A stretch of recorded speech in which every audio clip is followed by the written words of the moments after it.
6 de julio de 2021, pleno centro de Ámsterdam.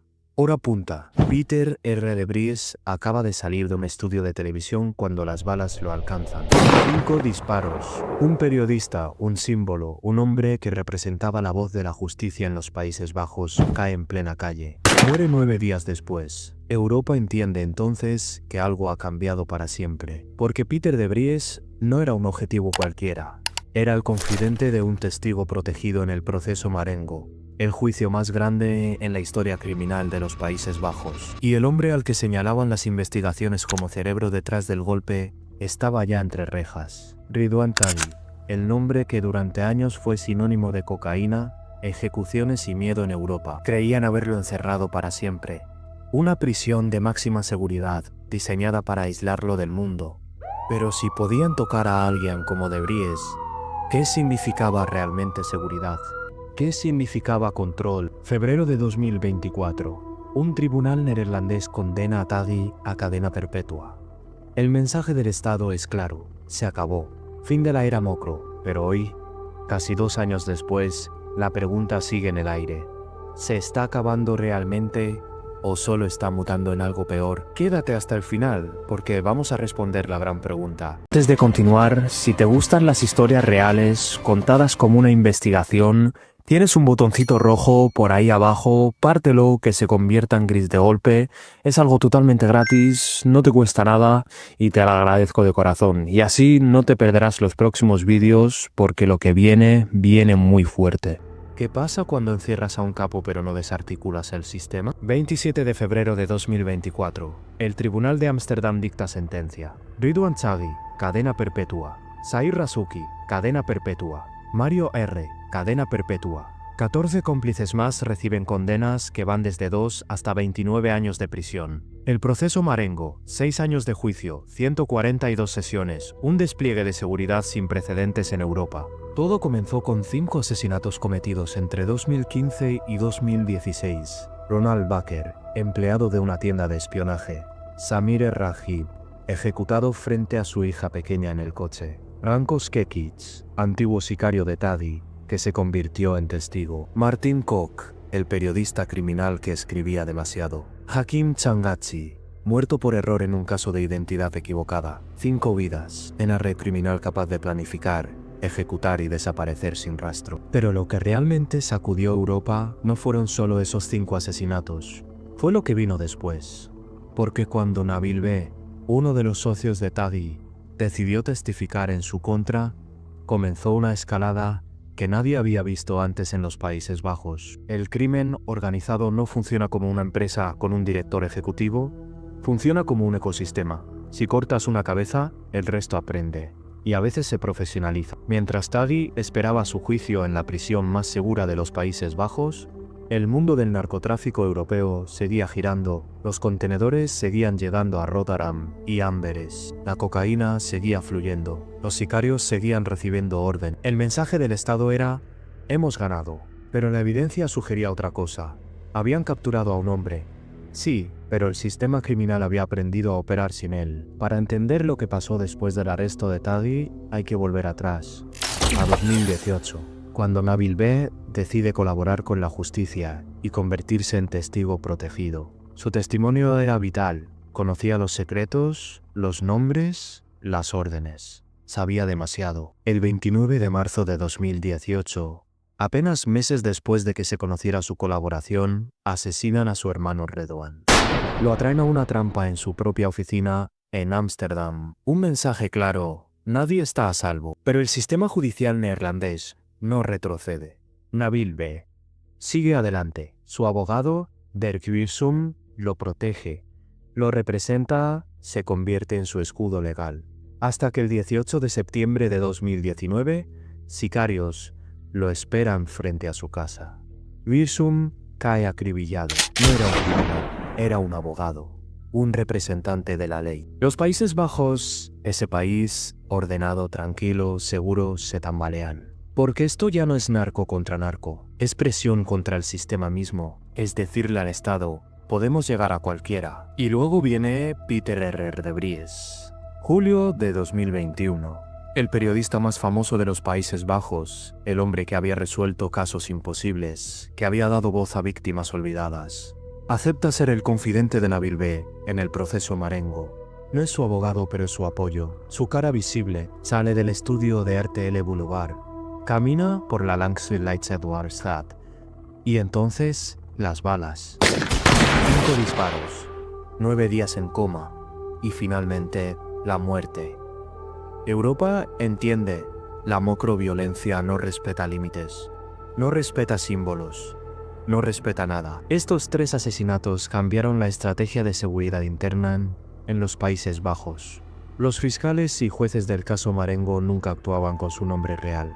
Los testigos vivían bajo identidades falsas. Los traslados de Taghi al tribunal se hacían en convoyes militares custodiados desde el aire por helicópteros. El país entero entendió que estaba en guerra contra una amenaza que no reconocía fronteras ni códigos. Pero hay algo que la mayoría no ve. Algo que ocurre lejos de las balas y los titulares.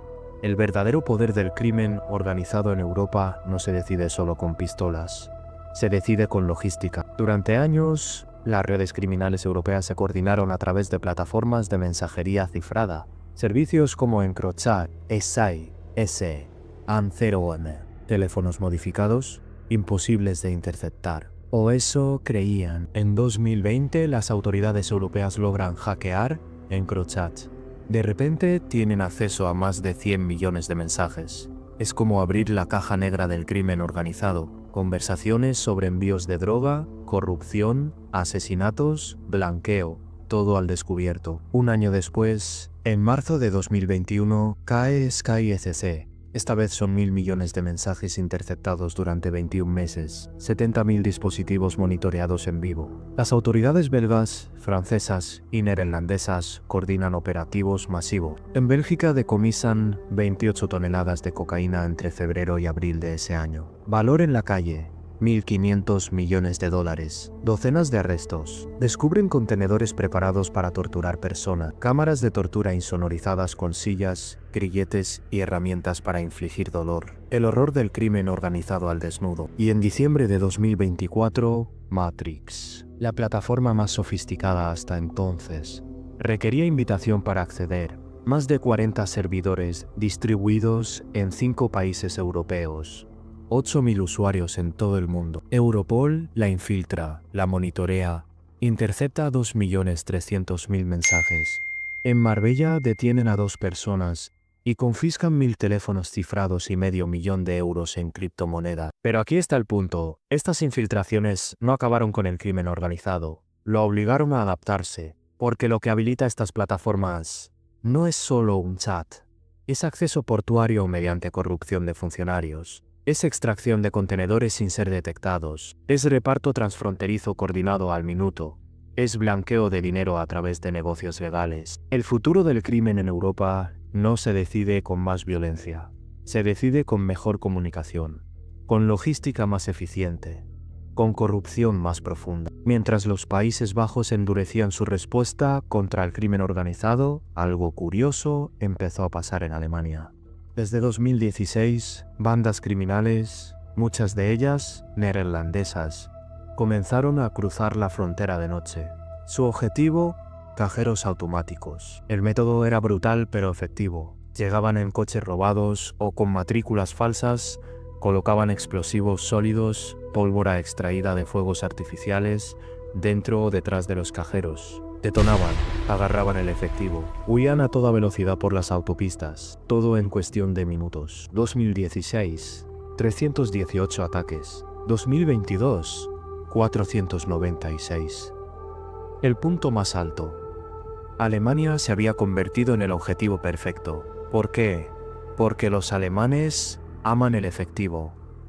Hay cajeros por todas partes, y muchos están ubicados en plantas bajas de edificios residenciales. Las explosiones no solo robaban dinero, ponían en riesgo vida. Pero entonces, el Estado alemán reacciona.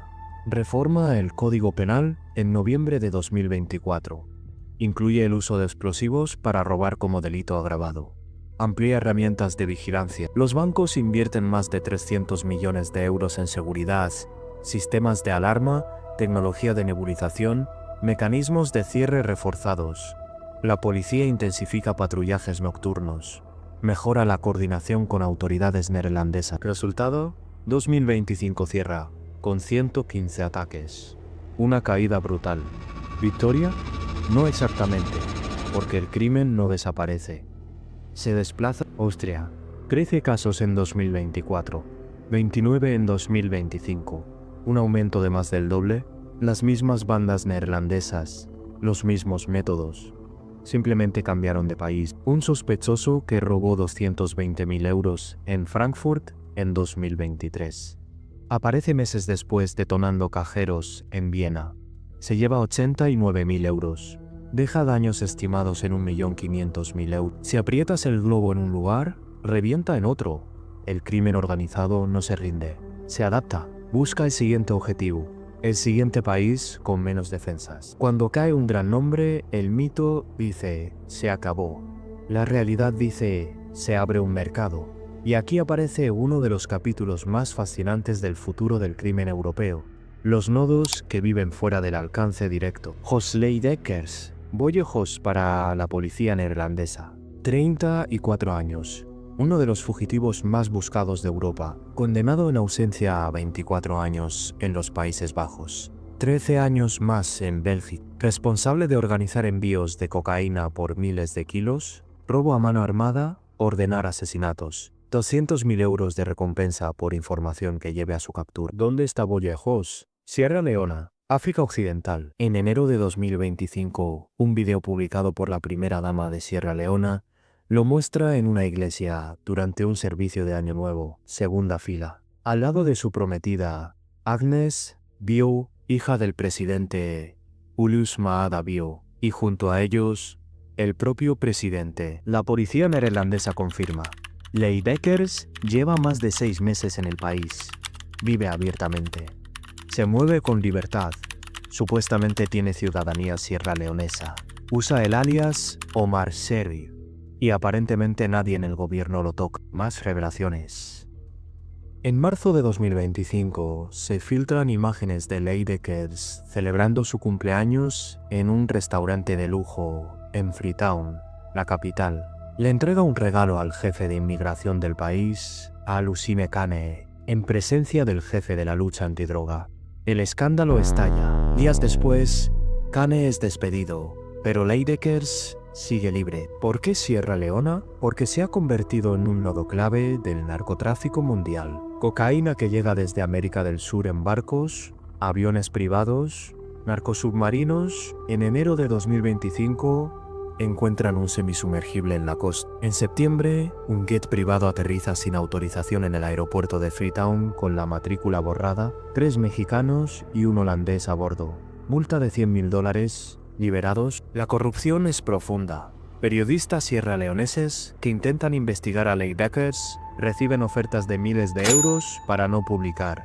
Si publican, reciben amenazas graves contra ellos y sus familias. El opositor Mohamed Mansaray, desde el exilio, acusa al presidente Bidé de ofrecer refugio al narcotraficante. En julio de 2025, un tribunal de Rotterdam ordena a Leidekkers pagar 96 millones de euros al Estado neerlandés por ganancias criminales.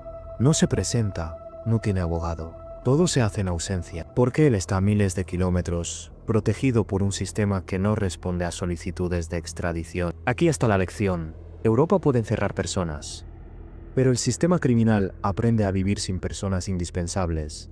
Encuentra nuevos refugios, nuevos aliados, nuevos países donde la corrupción permite operar sin límites. Mientras todo esto pasa en el norte de Europa, el sur también arde. España, específicamente la Costa del Sol, se ha convertido en el epicentro de operaciones de la macromafia fuera de los Países Bajos. Según un informe de Europol, España alberga mafias de 33 nacionalidades. Prácticamente todas las organizaciones criminales relevantes del mundo tienen a España como base principal de operaciones. La Costa del Sol se ha ganado el apodo de la ONU del crimen organizado. 113 mafias de 59 nacionalidades operan allí. La macromafia no es la excepción. Marbella, Málaga, Torremolinos, Fuengirola. Estos nombres se repiten en informes policiales. Karim Bouyakrichan, líder de uno de los clanes más poderosos, Fue arrestado en enero acusado de blanqueo de capitales por más de 6 millones de euros. Pero en abril, la Audiencia Provincial de Málaga lo deja en libertad provisional. No ve en riesgo de fuga. Karim nunca vuelve a firmar. Huye. Se cree que está en Oriente Medio. Mayo de 2024. La Policía Nacional y autoridades de Alemania y Francia desmantelan otra organización vinculada a la macromafia en Marbella. 14 detenidos. Traficaban toneladas de cannabis hacia Alemania usando un restaurante en Puerto Banús como centro de operaciones. Se rodeaban de sicarios colombianos armados. Tenían vínculos con los Ángeles del Infierno, la temida banda motera. Usaban camiones con compartimentos ocultos para transportar droga desde Cádiz y Murcia hasta Alemania. Pero lo más inquietante es el reclutamiento. En diciembre de 2024, un asesinato en Fuengirola destapa una tendencia escalofriante.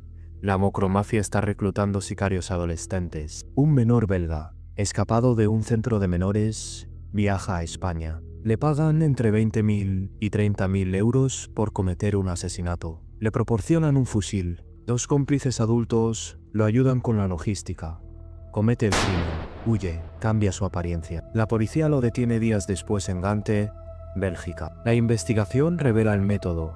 Captan menores vulnerables en barrios periféricos del norte de Europa. Muchos son de origen magrebí, segunda o tercera generación de inmigrantes. Los reclutan a través de redes sociales y canales de chat. Les ofrecen dinero rápido. Los envían a España a cometer trabajos. Los menores no conocen la estructura de la organización. No saben quién da las órdenes. Son peones desechables. Esta táctica explota las fisuras del sistema judicial. Un menor que comete un asesinato no recibe las mismas penas que un adulto. Es más difícil de rastrear, y si lo atrapan, la organización simplemente recluta al siguiente. La degradación moral es absoluta, pero la efectividad, desde el punto de vista criminal, es innegable. Entonces, ¿ha terminado la era Mocro? Si por terminar entendemos menos titulares con un mismo nombre, quizás sí. Ridwan Taghi está en prisión para siempre. Peter R. de Vries y Dirk Wiersum están muertos. Karim Bouyakrichan está fugado. Sosley Deckers está en Sierra Leona. Los grandes nombres han caído o desaparecido. Pero si por terminar entendemos menos crimen organizado, la evidencia sugiere exactamente lo contrario. El tráfico de cocaína en Europa sigue creciendo. Según datos del puerto de Rotterdam, las incautaciones han disminuido ligeramente, de 80 toneladas en 2023 a cifras más bajas en 2024 y 2025. ¿Victoria? ¿O simplemente las rutas se han vuelto más eficientes, más difíciles de detectar? En Amberes, la caída fue más dramática, de 121 toneladas incautadas en 2023 a 44 en 2024. Pero investigadores advierten, esto podría significar que los traficantes están usando otros puertos, otros métodos, otros países. El crimen organizado se ha fragmentado. Ya no hay un solo capo que controle todo. Hay docenas de células independientes que operan en paralelo. Algunas compiten, otras colaboran. Todas aprenden unas de otras. Se ha internacionalizado. Ya no es solo Países Bajos y Bélgica. Es España, Alemania, Francia, Austria, Italia, es Dubái, Turquía, Sierra Leona, América Latina. Las fronteras significan cada vez menos. Se ha digitalizado. Las plataformas cifradas caen, pero surgen nuevas. Los criminales aprenden de cada infiltración policial, mejoran su seguridad operativa, reducen su huella digital y se ha vuelto más invisible. Los líderes ya no buscan notoriedad, buscan anonimato. No quieren ser el próximo Taghi. Quieren operar en silencio, acumular riqueza y desaparecer antes de que la justicia llegue. El futuro del crimen en Europa se parece menos a una mafia tradicional con un padrino y más a una red descentralizada. Nodos interconectados, células autónomas, operaciones coordinadas pero sin una cabeza visible. ¿Qué es más peligroso? ¿Un capo visible al que puedes perseguir, juzgar, encerrar? ¿O 100 mandos invisibles operando en las sombras, cada uno reemplazable, cada uno capaz de continuar el negocio sin importar quién caiga? La era Mocro, tal como la conocimos, quizá ha terminado. Los nombres que dominaron los titulares están en prisión, muertos o fugados. Pero el sistema que construyeron sigue vivo, se ha adaptado, ha mutado y en muchos sentidos se ha vuelto más resiliente. Porque al final, El crimen organizado no es sobre personas, es sobre estructuras, sobre redes, sobre la capacidad de adaptarse más rápido que las autoridades que intentan detenerlo. Europa ha ganado batallas importantes, ha encarcelado a capos poderosos, ha infiltrado plataformas cifradas, ha aumentado la seguridad portuaria, pero la guerra está lejos de terminar, porque cada vez que cae una cabeza, el sistema aprende y se vuelve más difícil de rastrear. La pregunta no es si la era Mukro ha terminado. La pregunta es, ¿qué viene después? Si este video te hizo pensar, dale like y suscríbete a Código Mukro. Escribe en los comentarios, red o imperio. Y dime qué crees que es más peligroso, un capo visible o 100 mandos invisibles. Nos vemos en el próximo video. Y recuerda, en el mundo del crimen organizado, las apariencias siempre engañan.